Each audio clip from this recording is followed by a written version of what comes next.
All right, welcome everybody. Thank you for coming to this intense and brilliant panel discussion. No pressure. We are here to talk about the executive order from October on artificial intelligence. Why does it matter? Where is it going? Why doesn't it matter? What does it need in order to matter from you, from Congress? First, a couple of words from me about why talk about AI at all, why care, who is the Center for AI Policy that's hosting this event, and then I'll let all of our other panelists introduce themselves, and then we'll dig in. We'll try and do about 20 minutes of moderated questions for the panel, and then about 20 minutes of questions from all of you, and then have some unstructured mingling so you can stay and meet anyone who might interest you. 100 years ago or so, we had automobiles, we had tractors. They automated away a lot of the drudge work of getting from point A to point B. It was a physical automation. About 20 years ago, we used MapQuest to print out maps. And it's on my mind right now because my phone is dead, so I'm sort of back in a 90s headspace. And the thing about the MapQuest, we almost never used Google then, was it was just looking up information for you. You're basically just retrieving a map that helps you go where you want to go. It's automating the work of recording and retrieving information, but it's not really automating decision making. You still have to decide how you're going and where. And today we have self-driving cars. They're not always road legal, but they're making decisions about where they're going to go, how are they going to get there. And it's not just cars either, right? We have AI making decisions about what kind of music do you want to listen to, or what kind of art do you want to see, or where should I fly this plane, or what should I stock in my store, or who should go to prison, or who should be released from prison, or who should be investigated, or where should we fire this missile. It's making a lot of important decisions. We're automating not just the work of retrieving information, but the work of deciding what to do with that information, which is a very weighty responsibility. So Goldman Sachs thinks that there's going to be $200 billion invested in AI by 2025, but in some ways that's conservative, right? That's an underestimate on the impact that this is going to have on all of our futures. I think the executive order recognizes how wide-ranging some of those impacts are going to be because it tackles so many different topic areas. It asks, what's the effect on privacy? What's the effect on our immigration law? What's the effect on our national security? And I think that's appropriate. I think we'll need to look into all of these issues, which is what the panel is here to help us do. At the Center for AI Policy, we're mostly focused on the risks discussed in Section 4 of the executive order, the dual use risks. We're concerned that AI that's intended for peaceful and civilian purposes might be misused to create weapons of mass destruction, or possibly even cause a takeover risk, a risk that AIs could wind up in control of part or all of our infrastructure. That doesn't necessarily mean the robots with the glowing red eyes from the Terminator. It could mean something like social media. A lot of us spend a lot of time scrolling through social media. The algorithm decides what your eyeballs will be connected to. Well, what happens if the algorithm also decides what you buy, or who you talk to, or how you spend the rest of your time? Most of us wouldn't choose to look at exactly what the social media is showing us, but it's nevertheless wound up in effective control of the 2 or 3 or 4 hours a day that people spend on it. And so at the Center for AI Policy, we're working to promote policies that might mitigate this risk, that might make it less likely that an unaccountable algorithm is making important decisions for us. But we've got a variety of people thinking about a variety of the important risks posed by AI, and I'm very happy to share them with you. Sam, do you want to introduce yourself? Sure. And we'll go down the line? I'm Sam Hammond. I'm Senior Economist at the Foundation for American Innovation. You might better know us as the Lincoln Network. We changed our name back in May. My focus is that FAI are sort of on the one lane, the national security risks from AI and how they intersect with things like export controls and chips and CHIPS Act. And then on the other hand, AI for modernization and what it means for institutions, for government, for the legislative branch. And that's basically what I work on. Hi, my name is Daniel Colson. I'm the Executive Director at the AI Policy Institute. We're a policy research and public opinion polling group. A lot of our work has focused on trying to understand what American voters think about AI policy issues and kind of frontier tech regulation more broadly. A couple stats from our work just to kind of contextualize some of the conversation today. So when asked, do you want to go more quickly with AI technology or slow down and go slowly and deliberately, we find 77% say they want to go slowly and deliberately, and 8% say they want to speed up the pace of AI progress, which I think generally points to the mindset that I think most Americans are in that they see a lot of progress happening and a lot of change in American society happening, but it's not totally clear that that's good for them. And I think a lot of people are looking to their experience with social media and the sort of certain significant harms from that as a lesson for what happens when the tech industry oversees dramatic social changes. And so generally speaking, the American public is feeling concerned about a lot of these changes, and that's the thing that we see showing up in the polling. On the executive order in particular, we found 69% supported the policies overall, and 75% said that the government should do more to regulate AI. So I think that's some amount of indication there. Something that I think is an interesting current point of difference between public opinion and I think a lot of the conversation on AI is the American public is very supportive of straightforward capability restrictions. And even 70% say preventing AI from reaching general superhuman capabilities should be a priority of policy. That's an interesting sort of input into as the government considers what policy should look like.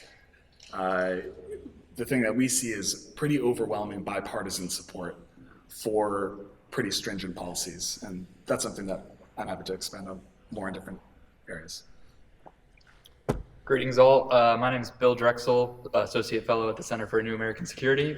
I study AI use in kind of high impact national security domains, so your bio, your cyber, finance. Missing one will come up later, I'm sure. Glad to be here. Hi everybody, my name is Elise Phillips. I'm Policy Counsel at Public Knowledge. Public Knowledge is an advocacy organization that prioritizes in supporting freedom of expression, open internet, and access to affordable communications tools. I specialize in competition and privacy issues, and that's what I'll be talking about today. All right, thank you. So, lead-off question, what do you see as the single most well-designed policy in the executive order? Not necessarily the most important, but the one that you can't really think of much to improve about it. Why is it useful, and what does Congress need to do in terms of oversight to make sure we actually get that use out of that policy? Maybe let's come back down the line. Sure, absolutely. So, as I said, I specialize in privacy as well, and what I think is most notable about the privacy piece of the executive order is that it has like a series of tiers that it prioritizes. So it prioritizes federal support. It asks that the federal government strengthen research and guidance for companies on how to comply with privacy when they're implementing these AI technologies. And it also explicitly calls on Congress to pass bipartisan privacy legislation. And those are three things. Executive orders are pretty limited in what they're able to do the constitutional bandwidths that they're allowed. But it addresses industry, it addresses the needs of federal government, and then it asks the legislative branch to take action. And I think that's a pretty effective way of approaching the topic. Sure. I think my favorite bit of the executive order is how it kind of pins preliminarily advanced AI at a certain compute level, but then tasks Commerce with coming up with a more rigorous definition. I think that's helpful just because it both gives some teeth to what we're looking at right now, but also acknowledges that we are and will continue to be in a state of flux. I think they also stipulate that we should continuously revise this definition at a time when the technology is already very powerful, but also still fast changing. I think that sort of approach is really useful. So what, if anything, does Congress need to do to support those updates? Well, I think Congress needs to basically keep up to date with how these things are changing because it is so rapid, and maybe adopt a similar approach as it's trying to enact further laws around the technology to basically maybe where necessary plant a stake in the ground on some capability, on some particular type of tool now, but with the provision that that can change and with particular clauses on when we should be making those reviews for that change as necessary. I was actually going to make the same point regarding compute thresholds. I guess an element I want to highlight with that is given the pace of capability changes, I think it's right that setting a simple rule in that space right now works well, but probably delegating that to an agency that can quickly change that without that having to go through a congressional process will be very important. Yeah, I think you did for sort of high-level organizational purposes. You can think of the executive order as having a substantive component and a sort of procedural component. The procedural component is something we're used to. It's a lot of requests and reports to different agencies. So, I would say over half of the executive order is literally just instructing agencies to explore the use of AI in their departments. Building some basic governance around that for procurement, for risk mitigation. There's some more substantial parts of that. So the executive order does a lot to sort of centralize AI within HHS, which I think is interesting. Because the possibilities in healthcare are so dramatic. But that's mostly just interagency stuff. The stuff that's more substantial is the stuff that was just mentioned with these dual-use foundation models and defining compute thresholds. So I think this is actually the thing I was most pleasantly surprised with the executive order, because you often hear in tech policy debates that you should regulate only on uses and not based on, you have to technology neutral. And that would lead you to say, well, let's not set some relatively arbitrary threshold of like a size of a model or something like that. Let's just focus on the uses. But the difficulty of that in the context of AI is there are companies out there whose sole mission is to build artificial general intelligence. And general intelligence, the G in general means it's not any one use, it's all uses. And that leads into dual use as well.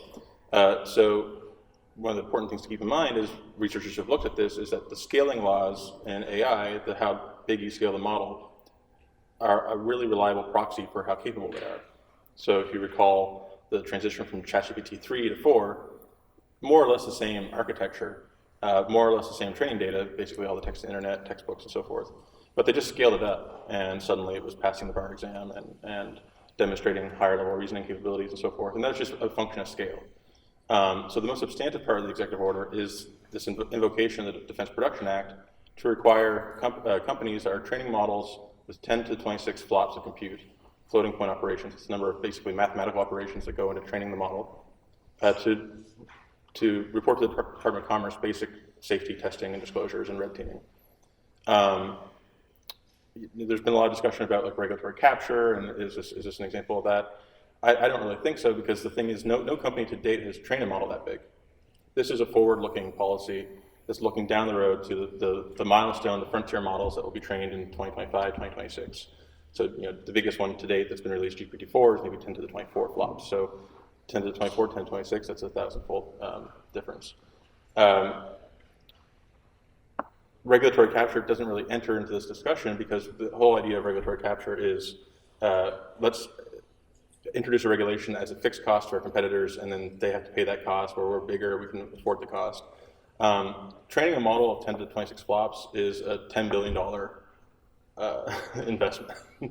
So the companies that are going to be building these models are few and far between to begin with, and are going to get fewer and fewer farther between as scaling increases, because the more scale you throw at these models, the more money you need, the more capital, the more GPUs, the bigger data centers. And so it's really only going to be the Googles, the OpenAIs, the Anthropics, the Microsofts. The small handful of players are going to have the capital to even build these models in the first place. And all this does is add a simple disclosure or reporting requirement to say, look, this is what the safety tests of our model show before we deploy it. Now, what's controversial, obviously, is that the Defense Production Act is a very relatively untested, sort of limitless kind of law, and that's where I think it could use, a congressional complement to actually codify some of this.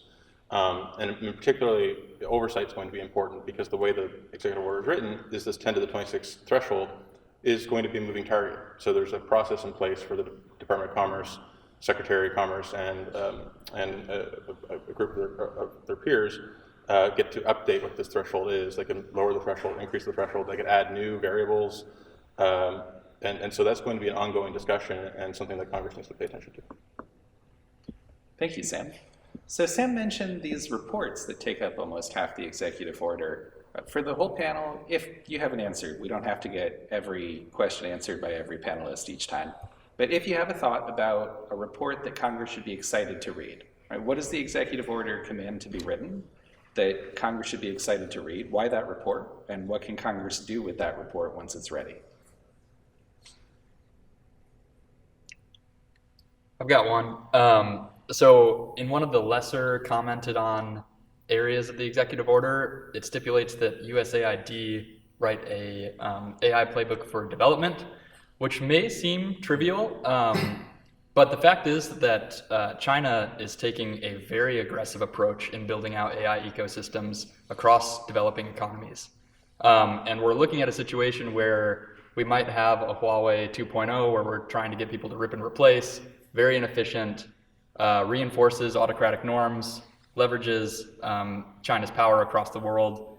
At the moment, all that the executive order has said is we need a playbook for development for AI. So I think Congress would do very well to look at that playbook and see if we're getting anywhere close to where we would need to be to compete with China around the world in setting, basically building out the AI ecosystems we would need to be competitive.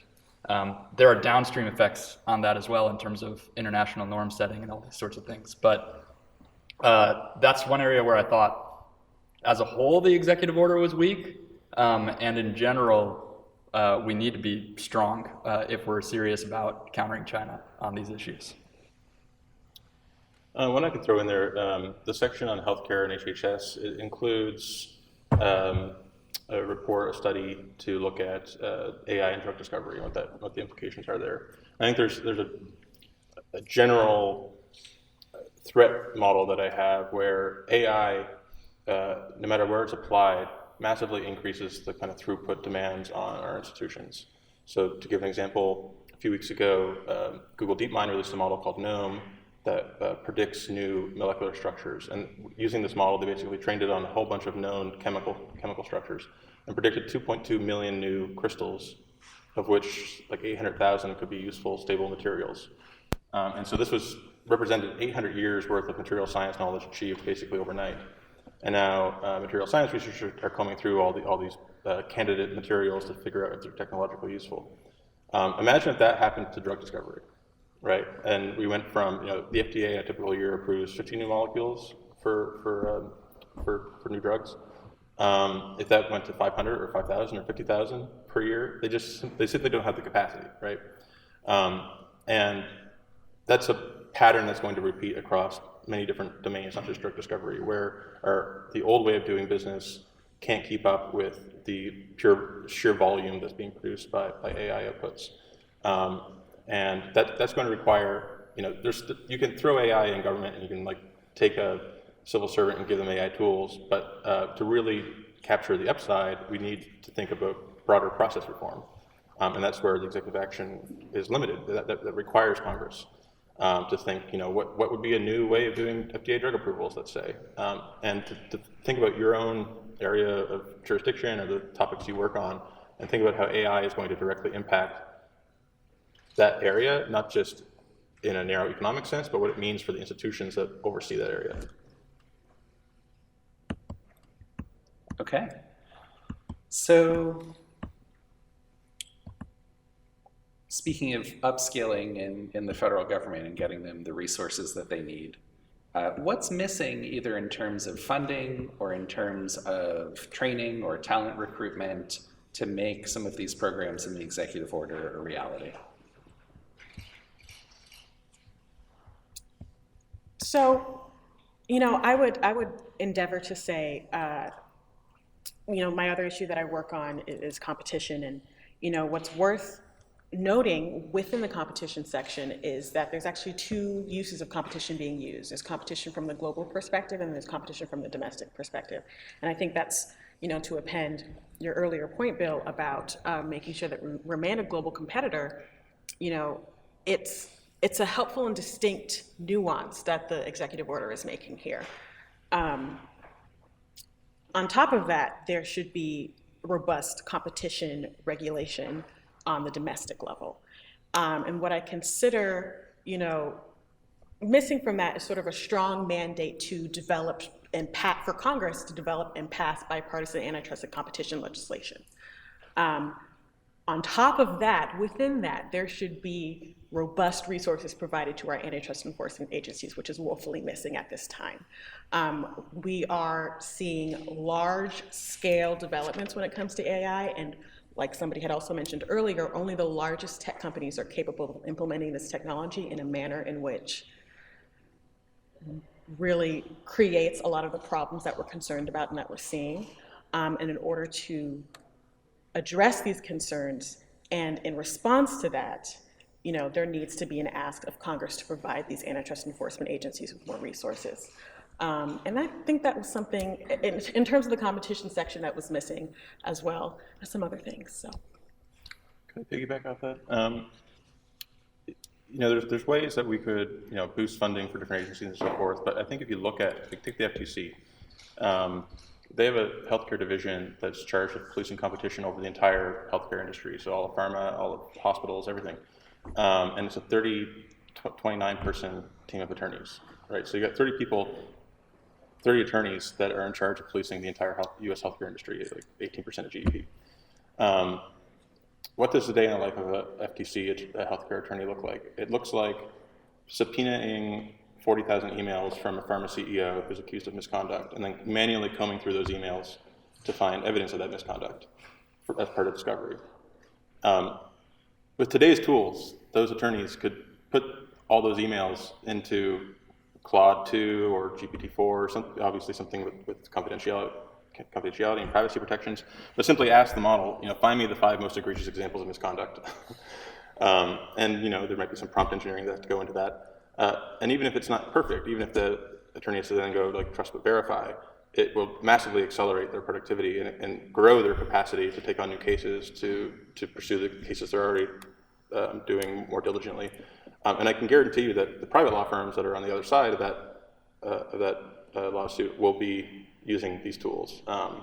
Big Law is investing heavily in sort of the AI lawyer co-pilots and so forth. And so I think this goes again to this idea that you have to fight AI fire. There's a diffusion, there's an arms race going on between the companies, but there's also an arms race going on between the diffusion of AI into the private sector and people adopting tools more rapidly and within government. And if our government is slow to adopt AI internally because of perceived risks or imperfections, then they're going to be basically playing with one arm type guy their back. Daniel, what does the public think about increased use of AI tools within the government? So it depends a lot based upon the particular application. So for things like writing, news articles, I believe only 40% of the public thinks that that's a good use of AI versus 60% that is opposed to it. For things like driving cars, more like 75% of the public thinks that it's a good use of AI.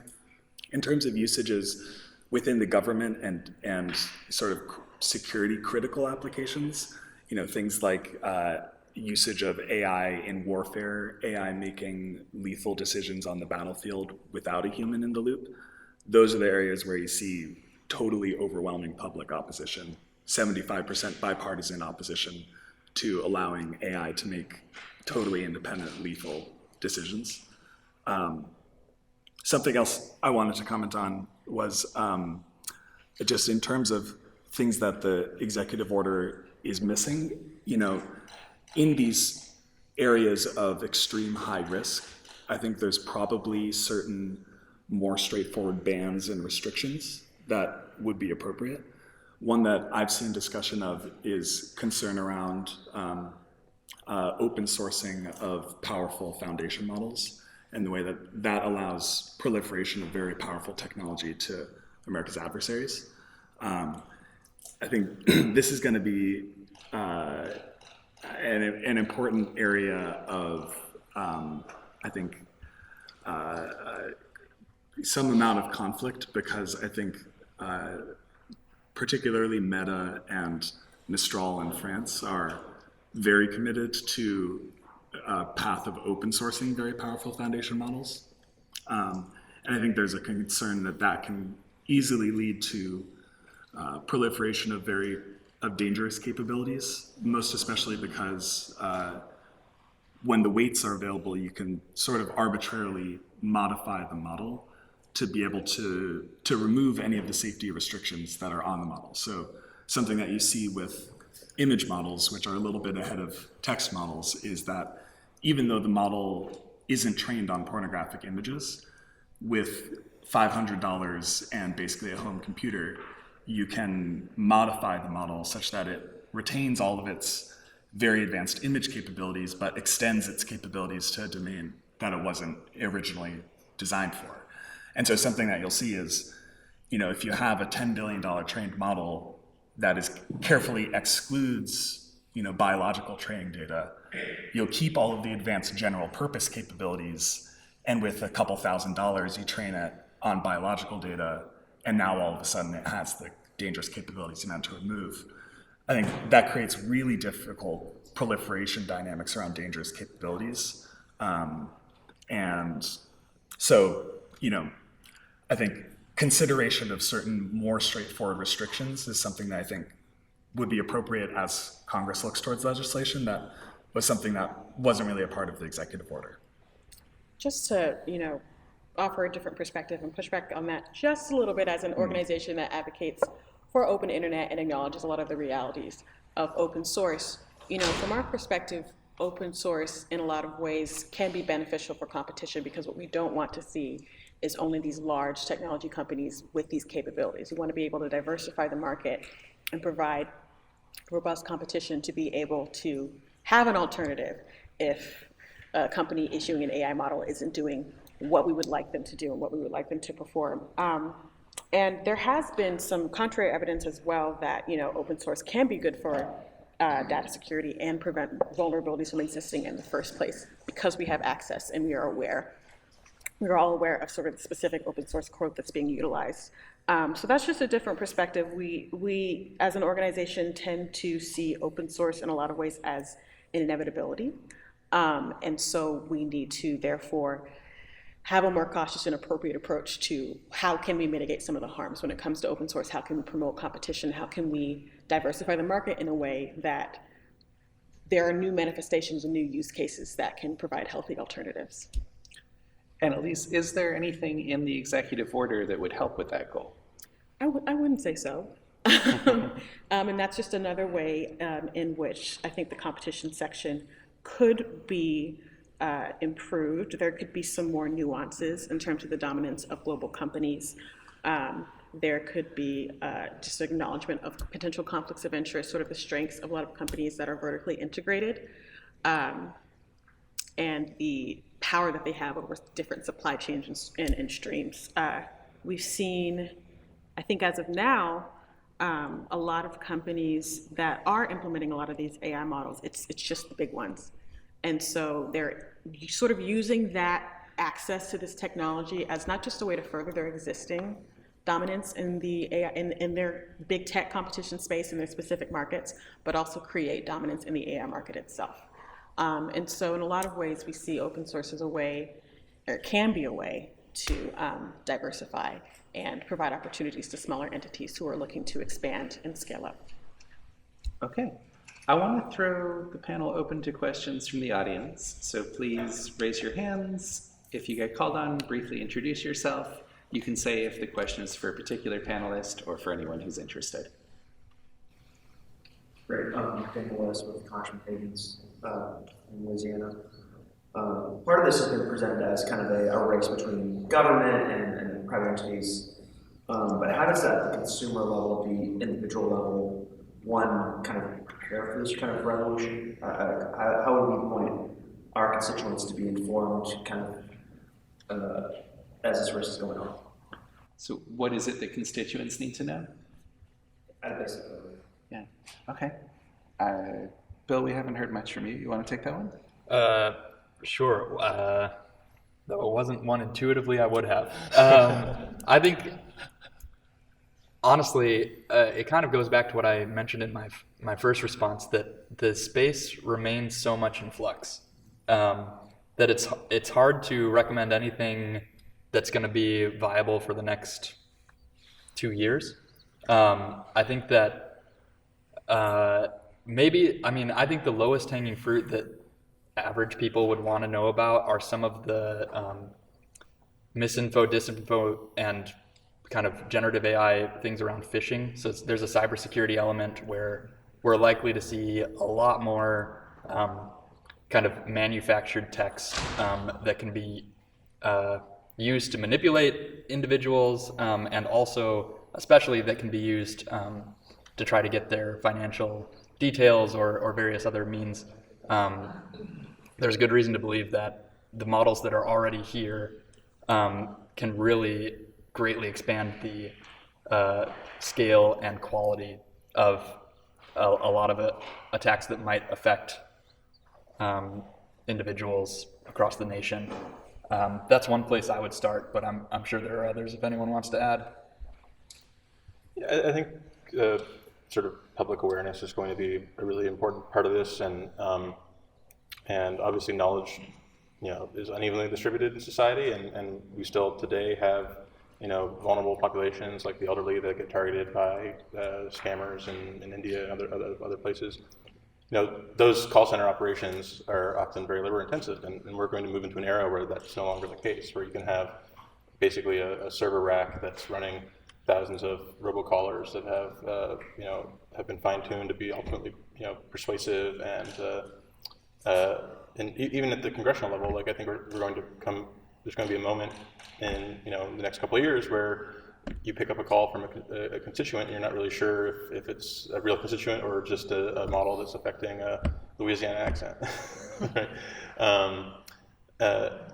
And that goes, again, to this arms race dynamic where we're going to need, therefore, tools in the legislative branch to be able to screen for and verify for human identity and so forth. At the consumer level, it's going to be, I think, very just confusing because it's everything everywhere all at once. And so there's going to be a lot of great things happening with a lot of just very, very strange and weird things. But because consumers are sort of the first to adopt, they don't have any constraints, right? Like if maybe the law says that a doctor is the only one that's able to give you a diagnosis, but if you go to GPT-4 and put in your blood work, it will give you that diagnosis. So there's going to be all kinds of ways that these tools break down existing barriers and break distribution, sort of distribution monopolies, like healthcare distribution monopolies or content distribution, and people are just going to go directly to the source. And that's actually, I think, a good thing, right? Like, maybe these systems will hallucinate now and then, and so maybe they wouldn't get FDA approval as a medical algorithm or something like that. But if they still provide genuine value and they do it at a very, very low cost, like often free, people are going to try that out, and they need to be aware of its limitations so they can be sort of informed users. That's going to come through trial and error. And I think there's also going to be different dynamics that play out over time where, during the pandemic, for instance, when everyone was being forced to do remote schooling, there was a 2 million student increase in homeschooling, right? That the pandemic as an event sort of like helped coordinate people to realize, we can opt out of the system. Now, what happens when we have, AI tutors that you can load into your browser that are as good as any tutor and ultra effective, and people who were thinking about doing homeschooling or thinking about sort of exiting the system suddenly have this option that they can just choose to use and coordinate around. Those kind of effects are going to roll over society, in a kind of wave that no one's really controlling. It's going to be self-organizing, and the people who are sort of doing that are going to have externalities on the people who choose not to do that, right? And Thank you, Sam. I just want to take some more questions. It's a great answer. But... Could I add one Sure. thing to that? Is I think the labor impacts will be unevenly distributed, and I think educating people in particularly at-risk areas, I'm thinking, if you think of today, like transcription and translation services, it's just like, it's not really going to last. But that was a lot of people, in the past have worked in those areas. So I think educating constituents that are at the most risk for labor disruption as well. I'd like to just add one point as well, just as a former staffer who worked on these issues. It's helpful to materialize it in groups. How does this impact consumers? How does this impact small businesses? How does this impact workers? And for consumers, obviously, when it comes to dominant markets who are, controlling every aspect of the supply chain, it's going to impact prices. We saw that during the pandemic on Amazon and digital platforms that had marketplaces where folks didn't know where to turn to purchase PPE, and we saw prices skyrocket. AI has the potential to, expedite and increase self-preferencing, so that makes that difficult. It makes it harder for consumers to not only find an alternative, but when they're using a platform that they have no choice to use because there's no market alternative, they have to deal with these prices. Same thing when it comes to small businesses and digital platforms. If they, only have access to using a specific digital platform to sell their products, and then an algorithm is scraping the internet and finding prices and mandating that they provide the lowest price available, that's going to create a dynamic in which they have to drive down their own prices for their own products in response to that, and therefore they're making less profit. And also for workers and laborers as well, it has a similar impact when it comes to worker surveillance or wages, et cetera. And so there's a lot of ways and a lot of anecdotes and a lot of organizations that can materialize these harms, and what you can do is draw anecdotes from that and communicate that to those constituents. If you're confused just why prices are skyrocketing, this is why, and this is what my member is doing about it. This is the legislation that my member is supporting to address these issues, and this is what you can do to mitigate those concerns and educate them in that way. I hope that's helpful. Great. Okay, who else?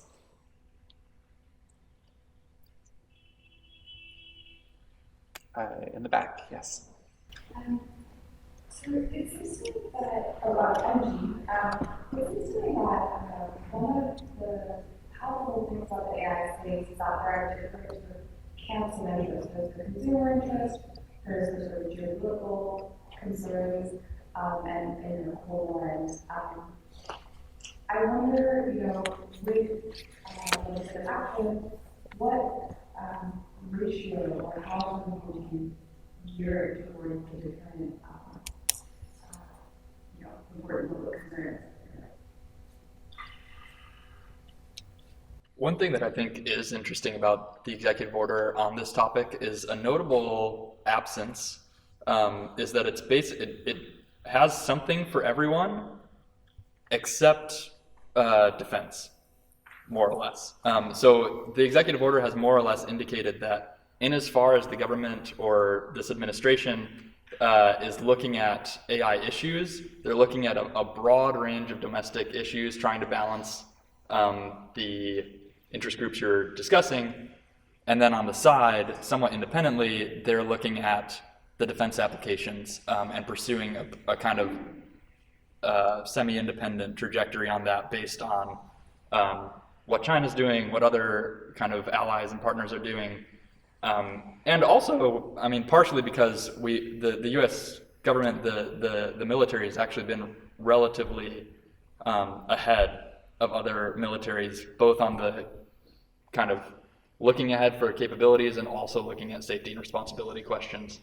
I think that's a good approach. I think it's worth having a domestic debate about domestic issues, but when it comes to defense, There are just some things we have to do, and it follows a different logic and has different implementers.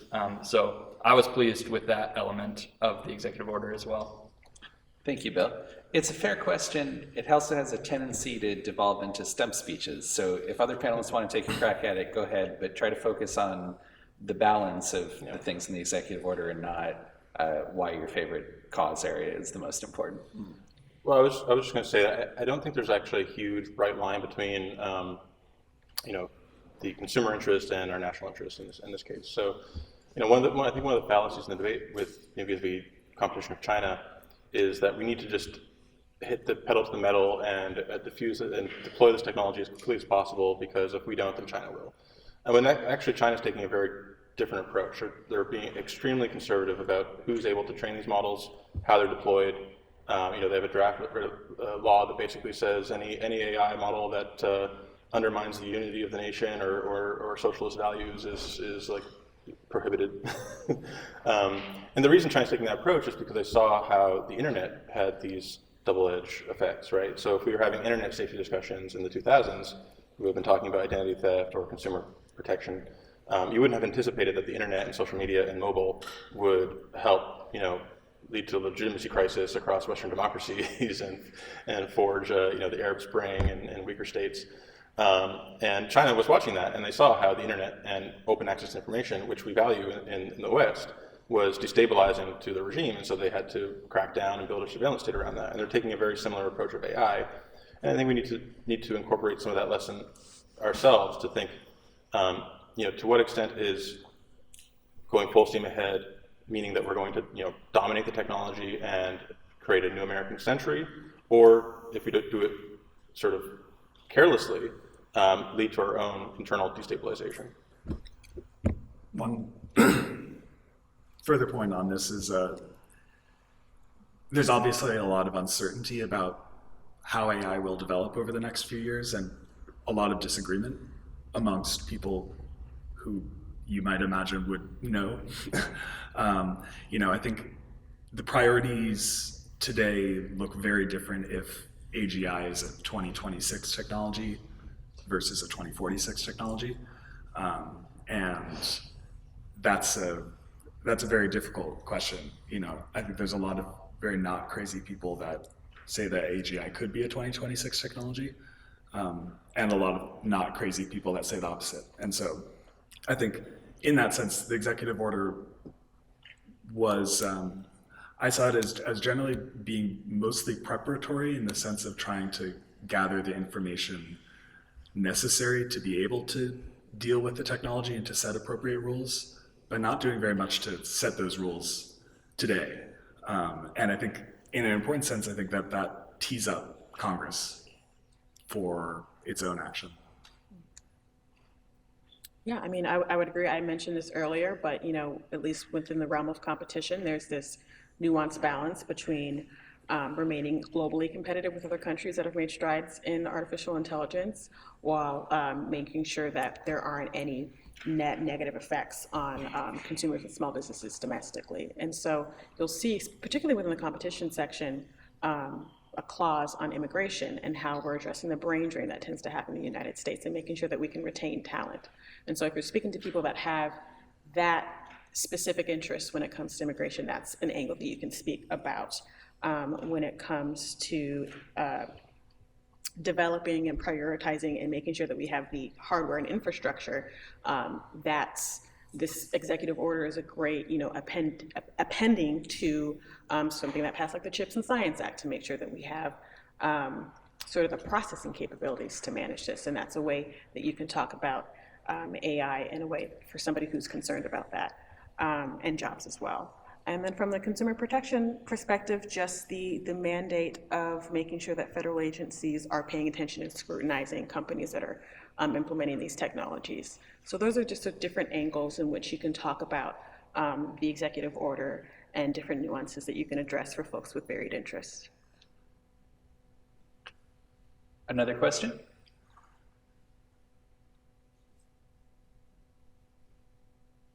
Anyone working on possible oversight, possible legislation, possible hearing related to the executive order? have a thought or a question about that? Oh, in the back. Okay, great. Yeah, I have Colin from Congressman's office. You know, where do you think that you'll want rank or wrong in regards to workforce preparation and building an AI understanding future population of employees? So there's stuff in there about workforce. There's, DOL, do a report on the potential labor impacts, so on and so forth. There's only so much you can do through executive action, and one of the sort of legacy issues that we have in the U.S. with our workforce system is we have WIOA, and it's a very broken system to say the least. Often implemented at the county level, often done through these workforce boards that have a local union member, the local community college, and maybe some business person, and then everything is going to be some college course that doesn't really do anything. And so I think the whole system needs to be reimagined from the bottom up. And I think AI can actually help retrain people and expedite upskilling. But it's not going to be done through sitting in a community college room. And I think we need to, the folks working on labor in particular, think about a broader comprehensive reform that you simply can't do through the executive action. The executive action includes a lot of silly things where it says like, we're going to have the NSF invest in 500 new ML engineers to increase our machine learning talent. And it's like, I don't think the NSF is going to move the needle on our machine learning talent. I think the private companies are doing that in spades. And people just do their own volition. And so there's a lot of tinkering on the margin. And I think what we really need to think about is we're entering a new era, right? In the same way that the Industrial Revolution required many new institutes, like totally new, unemployment insurance was invented, right, in 1935. We're going to have to need new systems like that, and it's going to require legislation.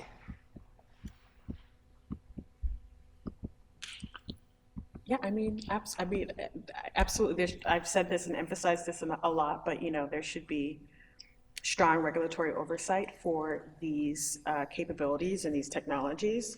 And then something that I just felt important to note because it was mentioned earlier, concerns about corporate capture. There should be, as we grow and we develop, when it comes to regulatory oversight, we should draw the balance between recruiting talent and knowledge from the private sector of folks that are knowledgeable about these technologies and therefore are effective at crafting legislation and having agency expertise to advise some of our political leaders, both in the legislative and executive branch, while also mitigating any potential anti-corruption concerns that come from like a revolving door dynamic. And so if your bosses are working on anything when it comes to regulatory capture or anything that comes to strengthening regulatory oversight for a lot of these things, I would encourage that. I do know that my former boss has a regulatory capture bill. I'm gonna plug her on her behalf, shout out to her. It's called Stop Corporate Capture, but there's a lot of different ways legislatively you can address sort of a myriad of issues that these technologies present. So. I kind of want to build on that. I mean, what can congressional leaders do to ensure that things in the executive order and other priorities regarding AI are funded or can attract people from the private sector to come join us? Yeah, we have to make these desirable jobs, unfortunately. And there needs to be greater funding so we can hire talent and people stay and retain. A lot of people in the executive branch and in the legislative branch get burned out, I'm sure, as you guys are aware. And so we need to, unfortunately, provide more resources to these agencies. And we need to provide a healthy work environment, which means great benefits, higher salaries, and incentives for people to come and stay. And then on top of that, there needs to be some ethical restrictions as well when it comes to lobbying, when it comes to anybody that may or may not be negotiating laws and or regulations that would be beneficial to a potential employer in the future. I hope that that's being understood as well, because that is a concern.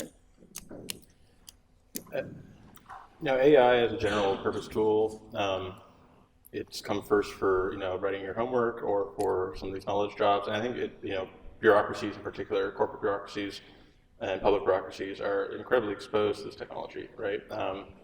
OpenAI put out a research paper last year on GPT as general purpose technologies, where they estimated the labor market impact, and legal secretaries, auditors, these were occupations that were 100% exposed, right? And to the extent that a lot of what the federal government does looks like basically being a kind of fleshy API, right? That there's huge potential to increase the capacity of government without spending more money. And maybe there's some upfront cost to implement the technology, but even that, Microsoft's the biggest IT vendor in the US government, and everyone is running Microsoft Office on their computers, and they're all going to have GPT built into it.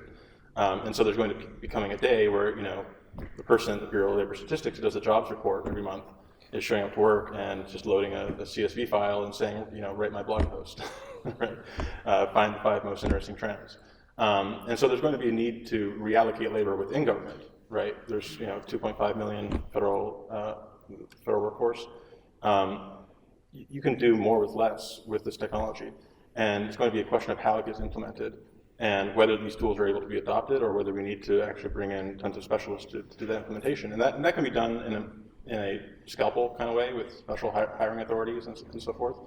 But going back to the oversight question, I think this is one of the biggest missing pieces of the executive order, is how AI could be a massive boon to oversight, right? Because most of what the government does is through now machine-readable, text-based formats, emails, and everything else, and Zoom calls are all transcribed or transcribable.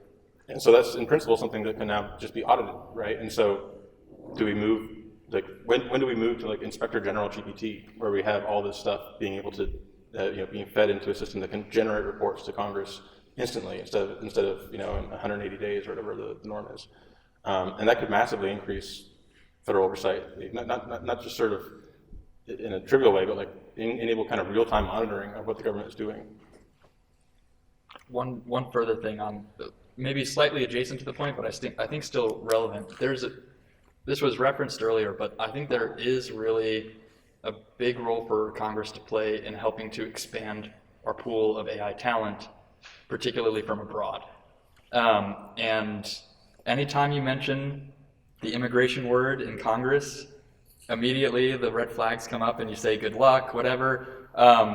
So I acknowledge that. It is what it is.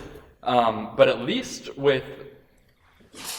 I tend to think that we should, in terms of the numbers we're talking about, it's somewhat negligible to the broader immigration question, and to the extent that we can, we should separate those issues.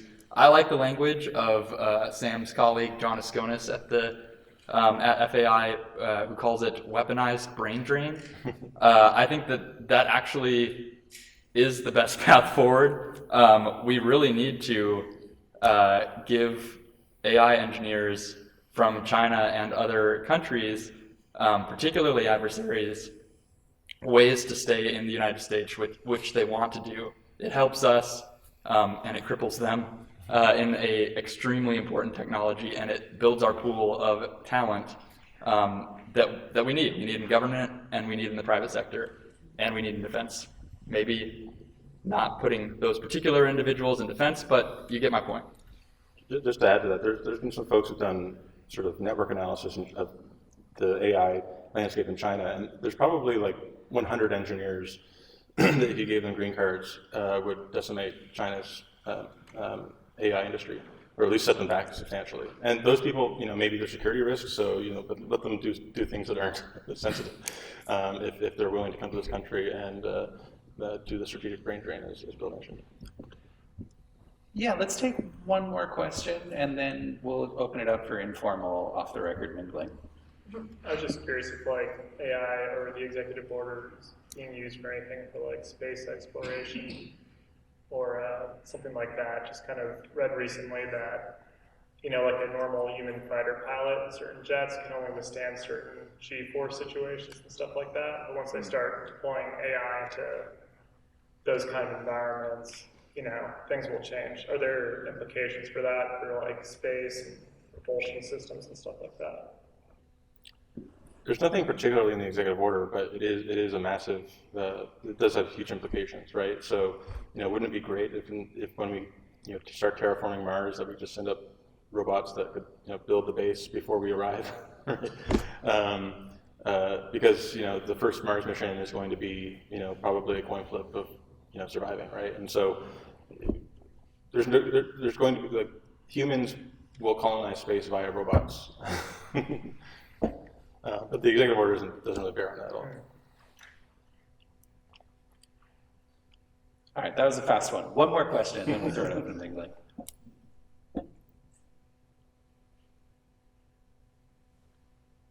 If anyone has one. Yes. Okay.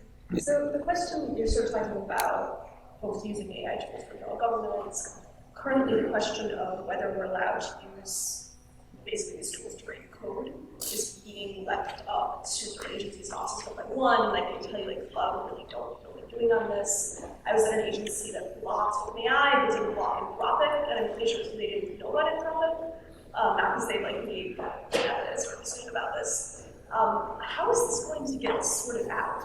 Who's going to fix this? Is this something that should be at the agency level? Is this something that should be higher than that? How should this work? I have thoughts on that.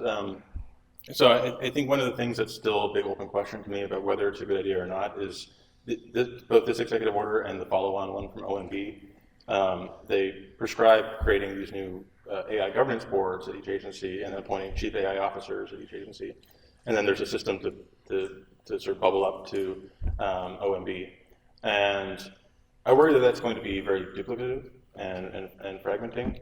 And if every one of those governance boards are doing their own independent risk analysis on tools like ChatGPT or Anthropic's Claude model that are general purpose and probably going to be used across government, it'd be much better if those things were approved once, and then any agency could know that this is a model that's safe to be deployed. And the way we've done that with cloud has been through the FedRAMP system, where it was addressing a very similar problem, where in the early days of cloud, all the different agencies had very different procurement policies and very fragmented, and they created FedRAMP so they could just have one portal you go to and say, these are all the cloud services that are approved, that pass the NIST cybersecurity rules, and so on and so forth. We need something like that, building on top of that central system for AI, where there's going to be bespoke tools that agencies need for their specific purpose that they're going to procure on their own and need specific oversight.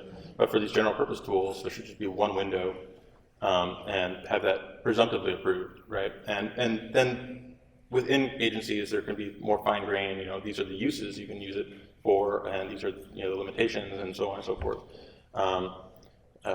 But it would be a drastic mistake if we just backtrack on the streamlining that we've already done.